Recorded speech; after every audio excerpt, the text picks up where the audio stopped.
그, 나머지는 다 했던 얘기인데, 그, 많은 사람들이 관심사일 트럼프와 윤석열의 관계에 대해서만 좀 얘기를 하면요. 저는 여전히 트럼프와 윤석열은 하늘과 땅 차이라고 생각을 해요. 가장 중요한 차이점은 트럼프는 지금 이제 여론조사에서 오늘 나온 게 이제 한 40% 내외 정도라고 나왔는데, 트럼프가 이후에 역사적으로 어떻게 평가받을, 제가 보기엔 이미 트럼프는 역사적인 인물인 것 같아요. 이제 정치학에서 이제 우리 저기 뭐야 이제 절반의 이민주권 샤츠 슈나이더 같은 사람은 갈등축의 전환이라는 표현을 쓰는데 주요한 정치 아젠다를 뭘로 만들어내냐에서는 이미 성공했다. 그래서 이민, PC, 중국 문제, 제조업 이런 것들은 이미 트럼프가 기존의 미국 정치사와 다른 아젠다 세팅을 했다는 측면에서 성공을 한 거였고, 그러나 그리고 이제 실은 글로벌 차원에서도 마찬가지인 거죠. 얼마 전에 가장 재밌게 본 거는 우리 이제 황정섭 씨가 퍼왔었던 그 시사인 천관율 기자가 썼던 본인이 최근 몇 개월간 공부한 거를 한번 정리해서 트럼프의 지금 정책을 역내 패권, 역외 균형이라는 말로 정리했거든요. 그래서 아메리카 대륙에서는 미국의 지위를 확고히 하고 이 얘기는 그 중국의 그 접근을 차단한다는 의미를 포함해요. 그게 파나마 운하 이슈와 그린란드 이슈인 거죠.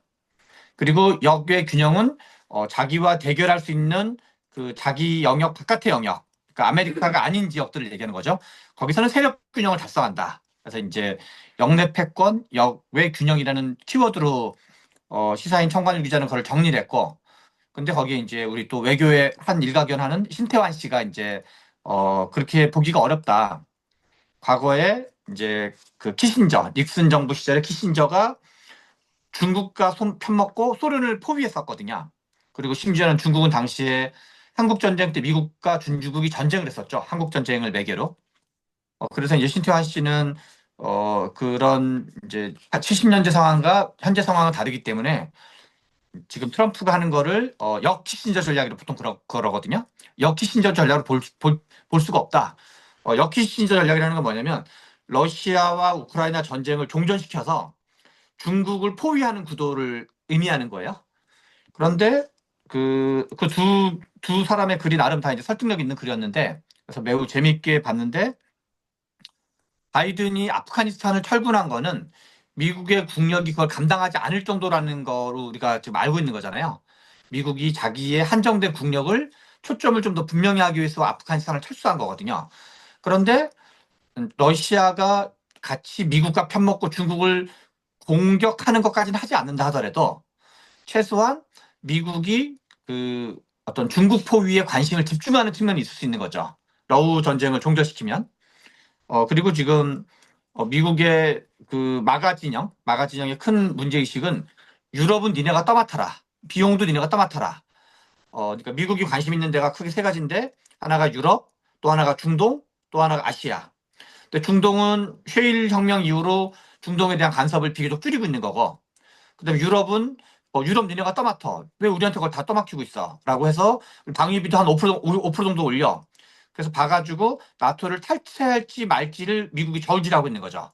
그리고 나토를 탈퇴한다고 협박을 하니까 GDP 2%를 다 준수했거든요, 지금. 근데 지금 이제 5%로 늘리려고 하고 있는 거죠.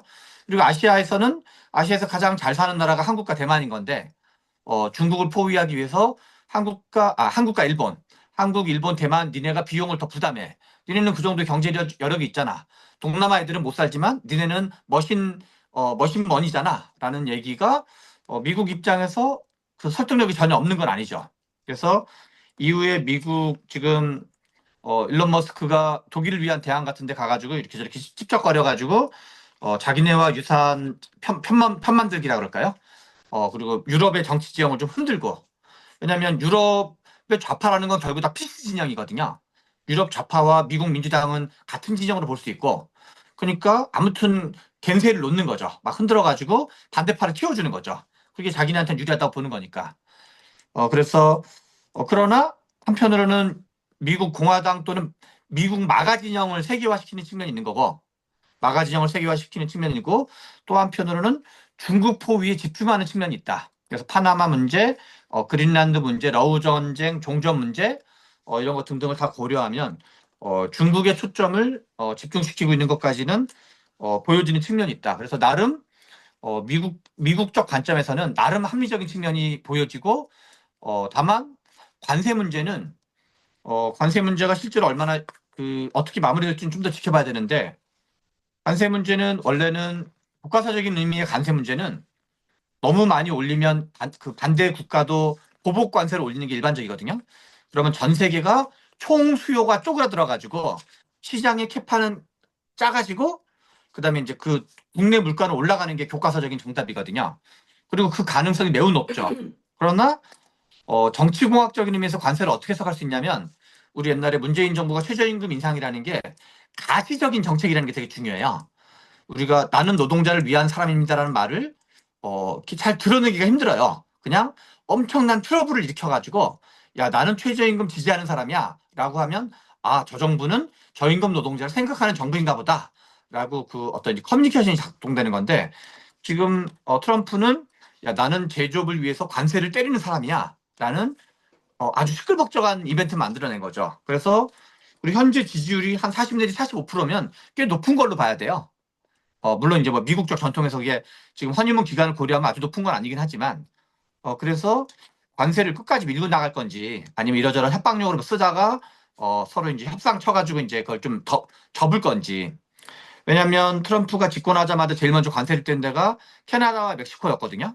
근데 걔네들이 뭐 마약 규제한다는 것도 유예시켜줬거든요. 그래서 아직까지는 제가 보기에는 트럼프가 관세 카드를 어떤 식으로 얼마까지 이렇게 끌고 갈지는 이게 뭐 약간 꼴통처럼 뭐랄까 관세의 도구마처럼 할 건지 아니면 여러 가지의 협상 카드를 쓸 건지는 아직은 좀 여력이 있다. 그래서 트럼프는 어떤 미국 정치가 당면한 여러 가지 문제들을 자기가 새롭게 제기한 측면이 있는데 윤석열은 그런 게 아무것도 없다는 거예요.